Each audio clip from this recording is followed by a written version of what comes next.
Assalamualaikum warahmatullahi wabarakatuh.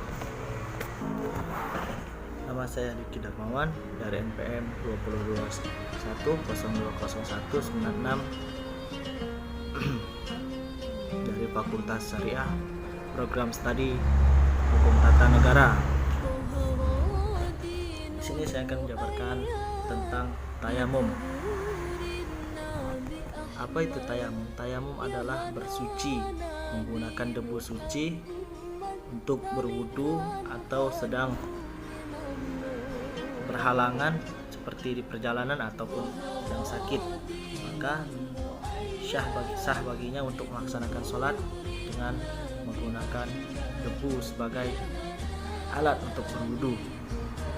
Syarat-syaratnya adalah: 1.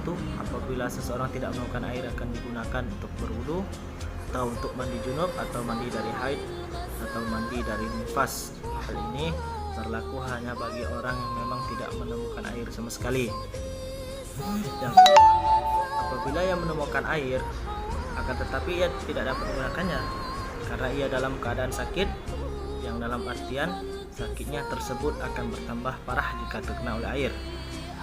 Ketiga, sebagian ulama fikih memperbolehkan tayamum bagi seseorang yang khawatir terlambat melakukan sholat jika ia mengambil wudhu atau mandi. Fardu tayamum. Adapun fardunya ialah sebagai berikut.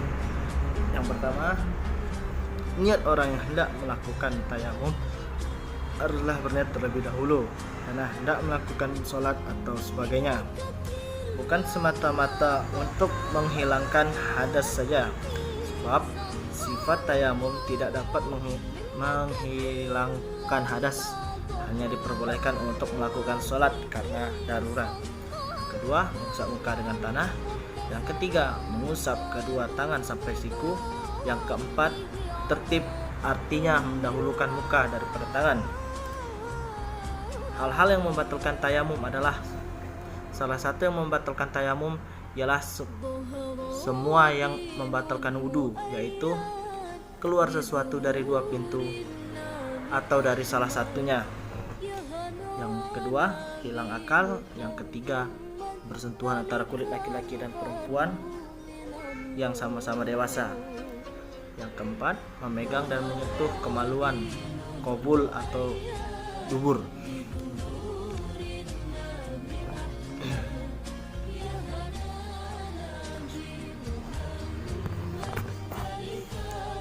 Kesimpulan dari tayamum ini adalah sah bagi yang sedang berhalangan, yaitu ketika dia sedang berpergian, sakit, atau sedang tidak bisa terkena air, maka syarat untuk tayamum tersebut adalah sah.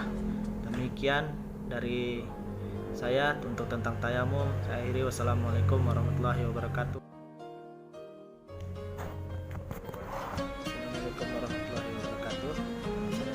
Dengan NPM 2021020196 dari Fakultas Syariah Prodi Hukum Tata Negara. Di sini saya akan menyampaikan tentang materi yang kedua, yaitu zakat.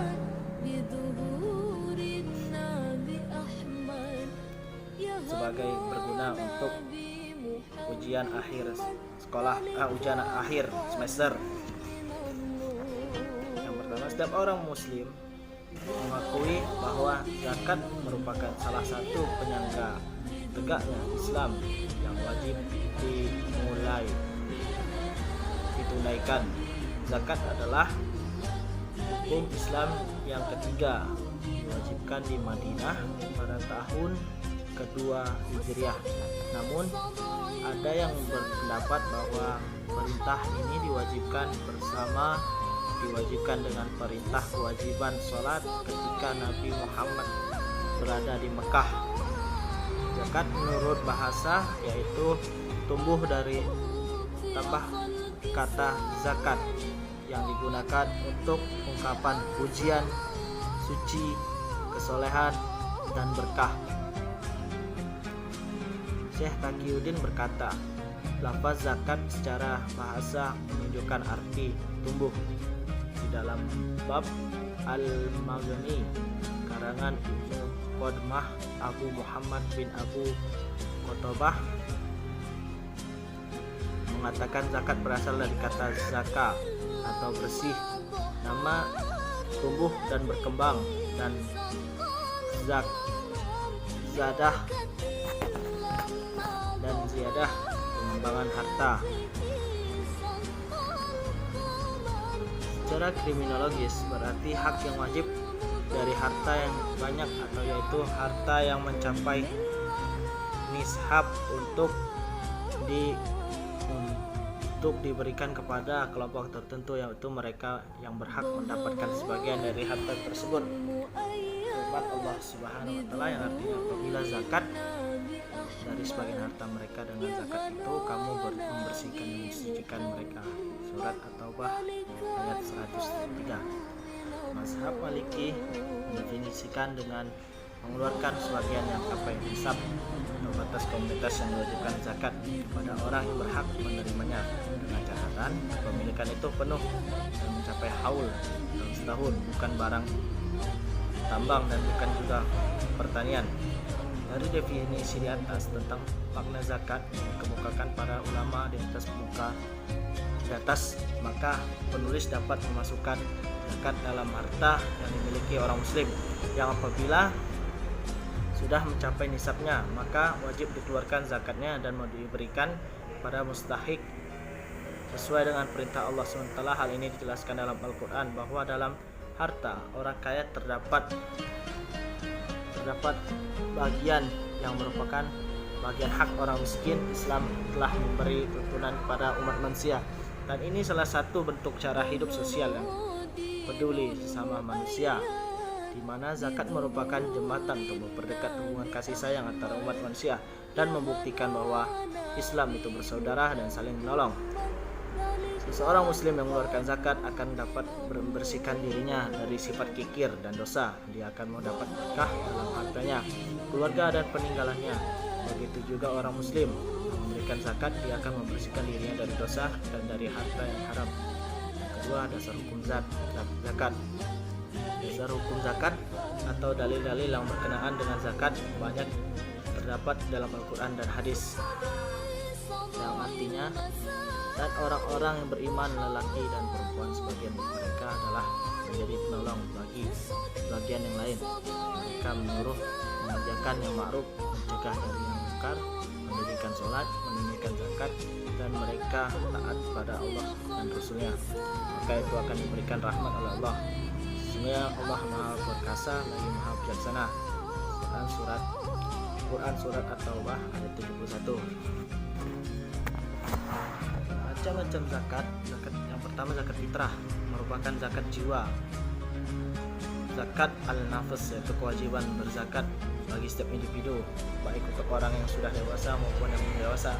Yang kedua zakat mal, bahwa zakat kepada sepadan dengan kata sedekah, juga bahkan dengan kata infak. Syarat wajib zakat yang pertama, merdeka, Islam, baligh atau berakal. Kondisi harta itu dapat berkembang.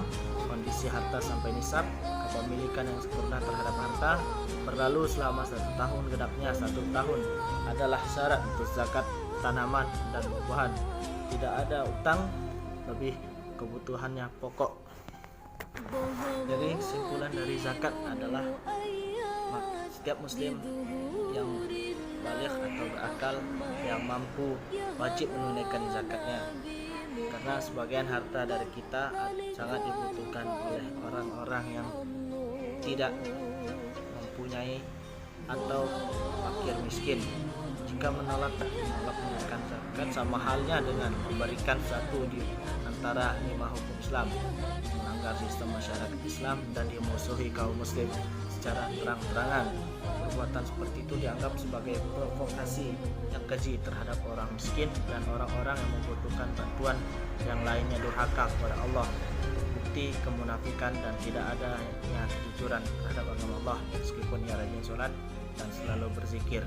Terima kasih, itulah materi tentang zakat. Saya akhiri, wassalamualaikum warahmatullahi wabarakatuh.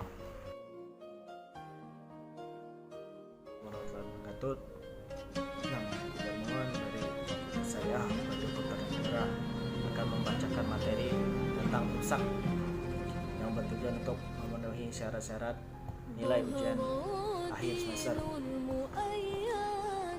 sebagai berikut.